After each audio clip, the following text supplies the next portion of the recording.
Pengantin baru dari mana? Pengantin baru kok?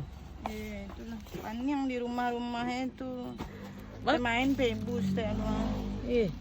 Dulu gadis rancang ndak bah kok lalu susah segini kah? Bawa ke ndak lusu piti cuki-cuki untuk makan ndak bisa beli baju-baju rancak. Atuh bah kini lah pandai masak. Bisa sakit bisa. Masak gulai, masak goreng lah pandai. Lah pandai kok gulai goreng tu do. Tumis-tumis aja.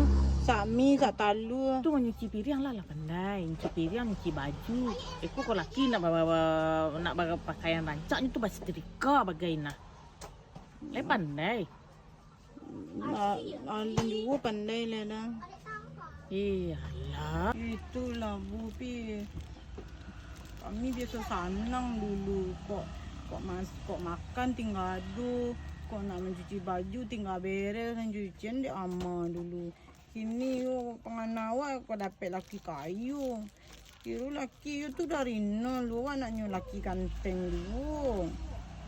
Tu mangko kecil orang, kecil orang gaek tu anan disuruh ada orang gaek tu didangan. Disuruh ada orang gaek dicuci baju wak surang yang ndak tahu beres dah. Orang gaek saya sadun. Itulah Bu, dari gadis dulu yuk kepengen cari laki nang kayu tapi ganteng. Ku ganteng tapi nang kayu indah aduh. Kok nang kayu ke disabut kini kok. Orang gaek ke mati besok tu sinanan ini yo.